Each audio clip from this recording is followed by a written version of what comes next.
দিন গেল মিছে কাজে, রাত্রি গেল নিদ্রে, না ভজিল রাধা কৃষ্ণ চরণার বৃন্দে।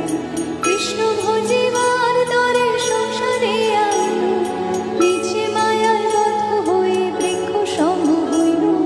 ধন রূপে পুত্র কন্যা ডাল ভাঙি পড়ে, কাল রূপে সংসারেতে পক্ষ বাসা করে। যখন কৃষ্ণ জন্ম নিলেন দৈবকীয় দরে, মথুরাতে দেবগণ পুষ্প বৃষ্টি করে। বসুদেব রাখিয়া